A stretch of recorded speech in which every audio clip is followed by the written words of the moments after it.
welcome. My dear brother and friend, Dr. Edimati Obaze, to speak to us this morning. Thank you very much. Bless you. The Church of God, we shall have a way of introducing people. Father, we thank you. We give you praise, we give you glory. You are the reason we are what we are. We thank you. Lord, we pray that your presence will really impact upon each one of us here today. And when we are living here, we know that we have been with Jesus.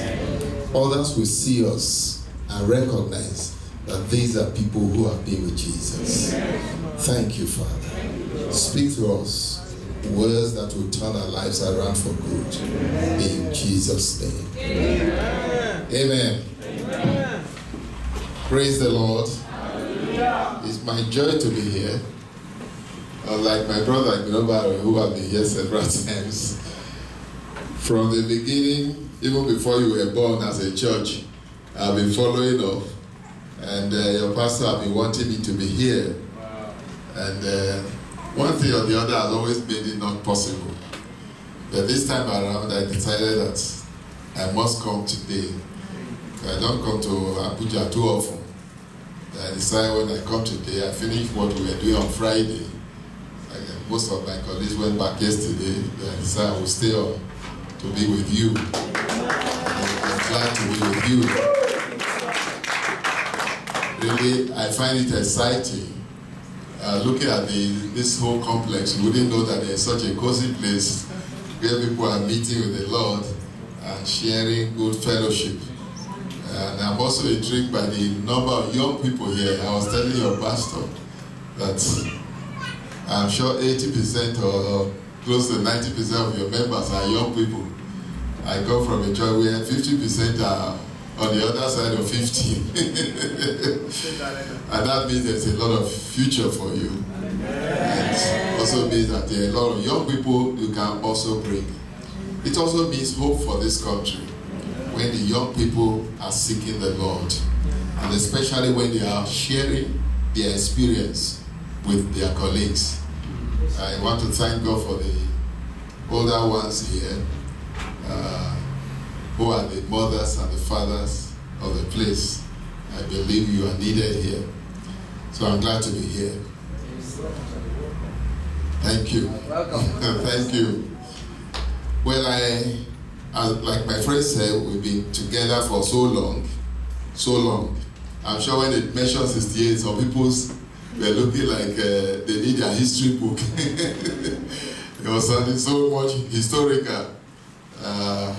But that is the truth. We suddenly realized that we are not old. But thank God that we are still here. Amen. And as long as we live, we continue to give our life to the Lord and to share experience. Amen. We've been with the Lord for a long time. We have had no cause to regret. Amen. It's been a joy. Yes, sir. If anything, the desire is to know Him more, to love Him more, yes, and to commit more to Him. Amen. And I'm sure that will be your experience. Amen. In 50 years' time, I'll be sharing with the people. Amen. Amen. Praise the Lord. I want to share with us today on a topic I call harnessing the power of covenant relationship. Our brother, Reverend Gunobaro, just said something that alludes to it. What you benefit by virtue of covenant. That you can inherit, you can get things that don't belong to you just because you are in covenant relationship. And he shared that with us. The children of the musician, they are in covenant relationship with him. And so for what he has worked and labored for, they are going to benefit. That's the benefit of covenant relationship. Some other people will wish they were his children this today. Maybe that money was 2 million or 20 million or 2 billion. You know, in Abuja, everybody talks in billions. Yeah. You now wish, oh, I wish I was one of the children. But that's what we have, just like the Reverend said, we have in Christ. We have a covenant. We have a covenant. But many times you see the life of Christians, many times it doesn't look like there's anything special about covenant relationship. Say, I'm a child of God. That's a big declaration, isn't it? I'm a child of God. I'm a child of Trump. It's even big, isn't it? Even I'm a child of Buhari. It's a big thing. But how much more I am a child of God, the living God, the creator of the earth, the creator of the universe. That's a relationship. Because it's covenant that brought us into that relationship, that we can say, I'm a child of God. God did not labor and have a wife who delivered us, but we became beneficiaries of that covenant. Now, what will you do if you were given the secret that will guarantee you success eternally? Because that clue, that covenant, gives us eternal guarantee that you are a child of God. But like I said, many times you see people and they don't look like children of even the gate man. And they tell you they are Christians. You know, the psalmist said, I have been young, now I am old, I have never seen the righteous forsaken, nor seen his children begging for bread. But these days, sometimes we see these children of the righteous begging for bread. Sometimes we see children of the righteous being suppressed, being short of what they should be. As covenant people in covenant with God. So we just share a few things that will help us know how do we benefit from this. What is a covenant?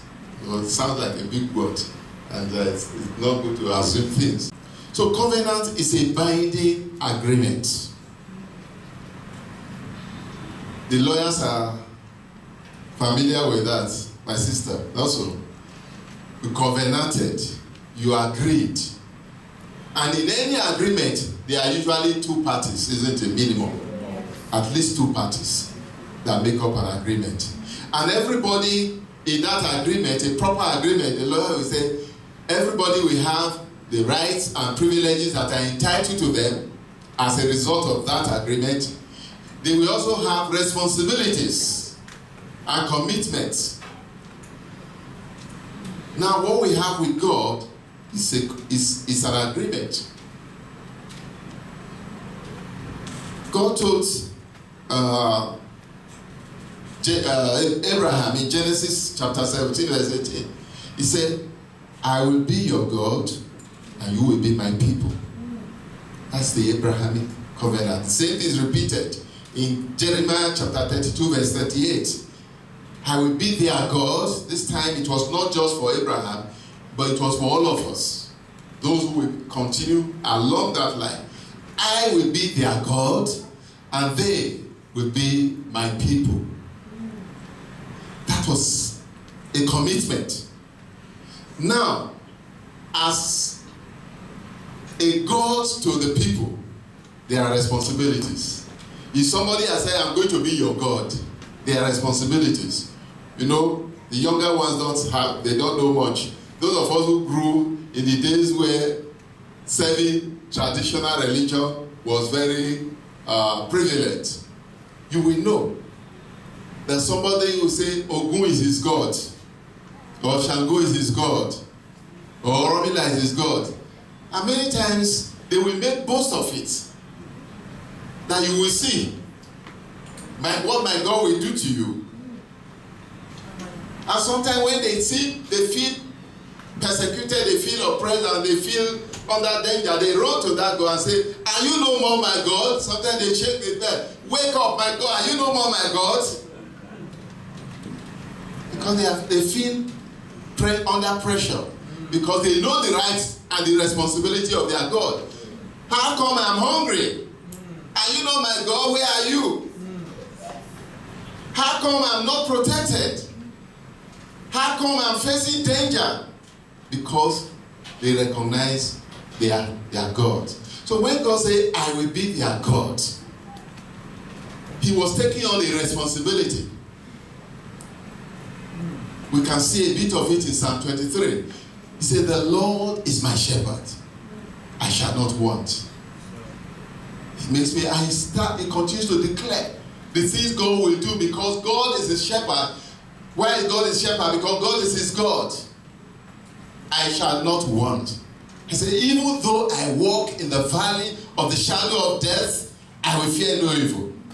Because the Lord is with me. His rod and his staff, they comfort me. Because he is his God. He is their God. And you cannot have a better God than our God. Though.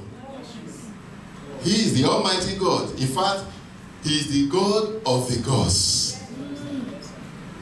Yes, sir. So it's a privilege.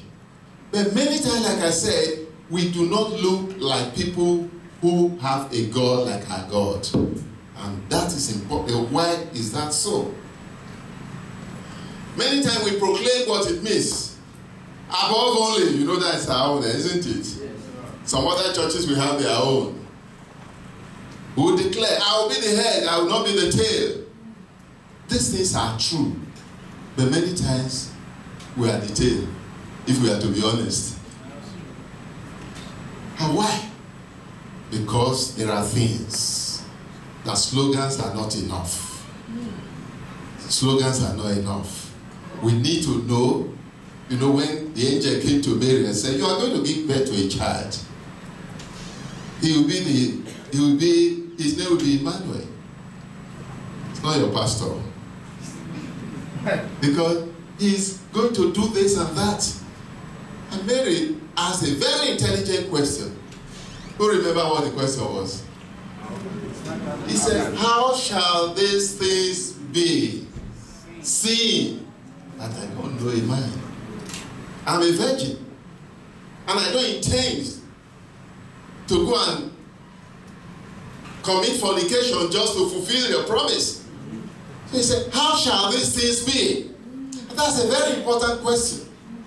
So when God makes declaration to us, that was a message from God to Mary. She believed, but she didn't understand how they would be. And then she demanded to know. And that's often what we don't do. We say we are above only. Because we have read it from the scripture is so. And then you look below. How am I above only? You should ask God, how shall these things be? How will I be above? How will I be on top? How will I occupy the position you have given me? You need to ask those questions. And when we ask and we have understanding, those things will happen.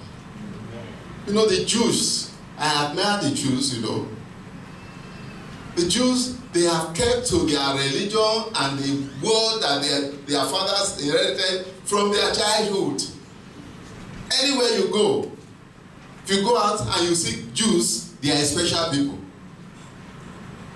I remember once I was in South Africa and I got one of these tour guys, take me around, let me see the city a bit. And when we passed the place, there was a community, Johannesburg. He said, where is that? He said, that's the Jewish community. You could see the awe with which he was saying it. He said, those people, they are special people, they are big people, So, he said the Jews population in the US is less than 2%. But they control 25%. More than 25% of the billionaires in the US are Jews.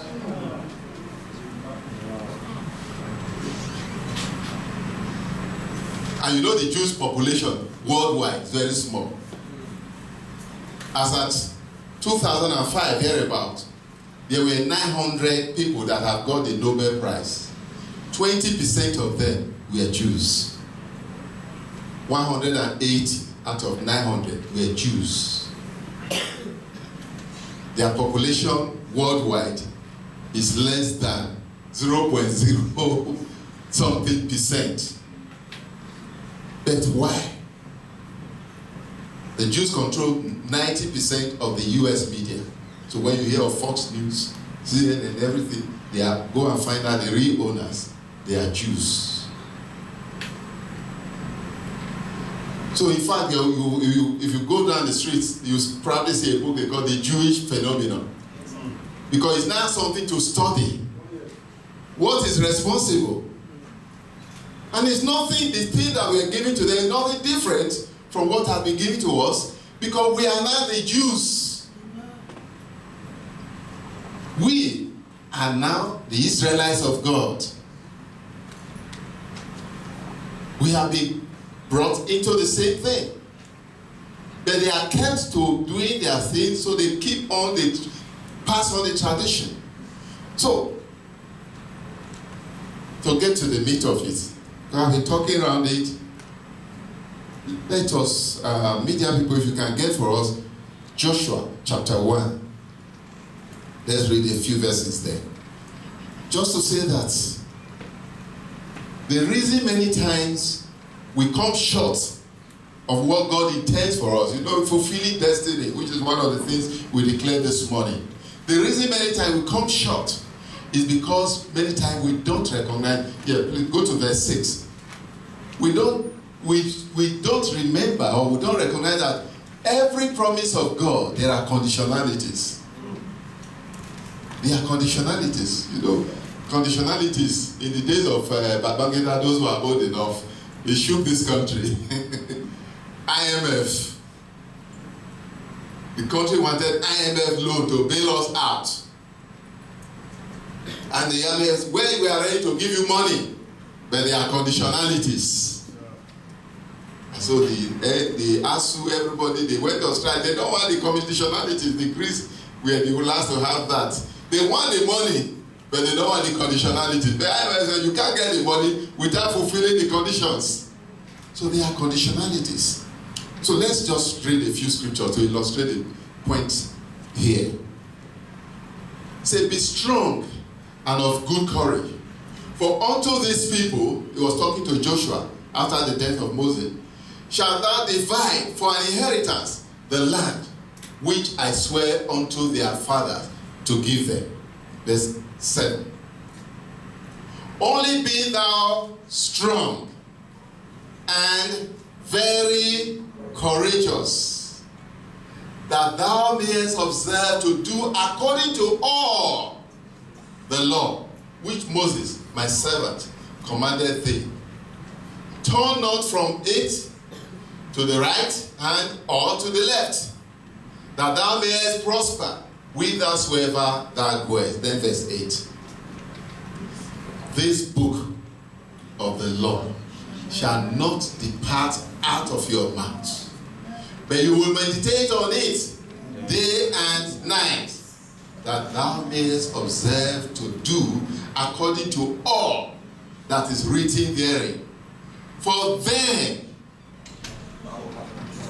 thou shalt make thy way prosperous, and then thou shalt have good success. We have people who are English people here, isn't it? English teachers. When that word is there, then, that word is very powerful. If that word was not there, it's a whole difference. If he just said that you do that thou shalt make the way prosperous, that would have been okay. But he said then. What's the meaning of that then? The consequence. That is, you must fulfill that condition before you can gain this. If you don't, forget about all the promises. If all the things I told you to do, you have not done them, forget about getting it. He said, for then thou shalt make your way prosperous, when you have observed to do all that is written. Let's just look a bit. He said you will meditate on the word day and night. You know what it means to meditate? To reflect. to think, to evaluate, and to get instructions and leading from the message. That's what it says. Let's just talk of, there were two key words, two other words he kept emphasizing. He said what? Be strong and courageous. In other words, I have made promises, you are going to get the land that is flowing with milk and honey. I've promised you, I'm going to get rid of your enemies and all the things, but it was now time to deliver. The last bit to get into the land. After about nearly 40 years, it was now time. And he said, there is still one more test. You must be strong and you must be very courageous.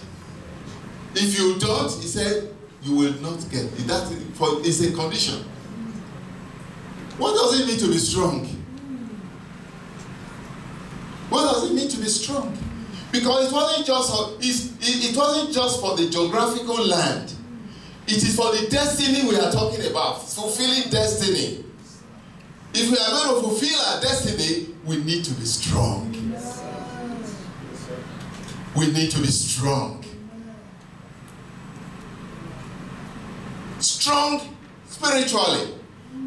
Strong mentally. And many times that's where we miss it. We have to reflect, we have to think, create, and God is ready to partner with us in that exercise. But we must engage in it. God will not throw it at us. You look around, you see the plaza, huge plazas and all the things. You know these things belong to human beings like you and I. And you start to wonder, how could one person have all this? They were strong. They were strong mentally, strategizing, while others slept. They were creating, they were reflecting, they were thinking. God said, be strong. Be strong in what you do. Be strong mentally. Be strong physically. Don't look for excuses why you cannot do what you should do. And later Bishop used to say, turn your excuses to uses.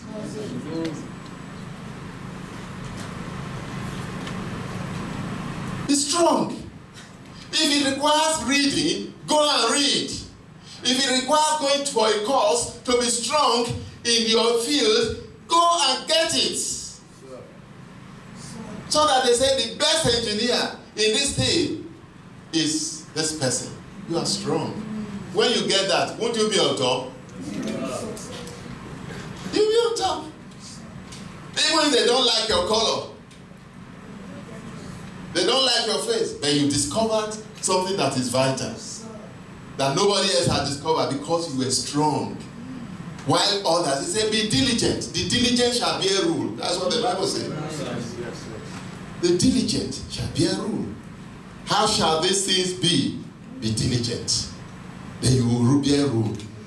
That's how you will be on top and not below. Because you are diligent. In your work ethics, Christians are among the worst people when it comes to work ethics. The time you need them most to do some work, they say they are going for prayer meeting. It's not to say you shouldn't go for prayer meeting. You should. But there is a time for everything. If you have done your work, you have done it excellently. You have even gone beyond the boundary and say, sir, I need to close at 4 p.m. today. All the work that would need to be done for today, and in fact some of it tomorrow so has been completed. So I need to go. Who will stop you? Even if he wants to stop you and say, sir, at the rate things are going, I may need to look for another job. Never. Because you are wanted. You are needed. You are indispensable. As far as he's concerned. So he will beg you, don't go. If it is that, then what do you find? You go and bind your boss. Because that boss is a demon. He will not let you go. Because he said, you will not finish your work. Of course, you haven't finished your work. You must finish it. So be diligent. So we need to be strong. Strong mentally, physically, spiritually. So that we'll be able. I say be very courageous. You know what it means to be courageous? You see, when there is no fear of failure, when there is no possibility of failure, no risk of losing anything, then you don't need courage. You need courage in the midst of danger. You need courage when there is a potential risk. So he said, be courageous. You need to take a step. When others are afraid to take a step, you need to take a step. You need to move. Why? You have heard from God. God has told you, go that way. You have been with the Lord, and God has told you. God told Peter. Peter said, if it is you, let me come and walk on the water. I said, come. And he stepped on the water, and he walked on the water, because he has heard from the Lord. So when you have heard, and you have been with the Lord, and the Lord has told you, this is the way to go, this is what to do, go and open this business. Be courageous. Because as he's telling you that, some other voices will come. What are you saying? Remember the old garden? It will still come. Did he tell you that you will succeed? You better not try it. Oh. See others who have done this thing, they failed. And that's when you need courage. Amen. That's when you need courage. Amen. I have heard from the Lord. The Lord cannot disappoint me. But be sure you hear from the Lord. Amen. It comes from being in his presence. So be very courageous. Courageous to do what God will have you to do. To move when God says move. Of course, to stay when God says stay. Wait. There are times he will tell you to do that. But when he says go, let us go. Let us move. Let us pray.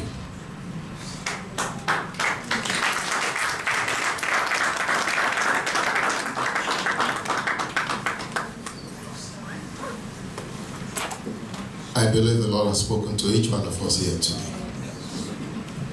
I don't know what exactly is spoken to you, but you have to reflect now. Lord, I have heard many words. What is it you have for me in all that you have said today? Like Mary said, whatever he tells you, do it. What the Lord is telling you as a result of what you have heard today, whatever it is, do it. Do it.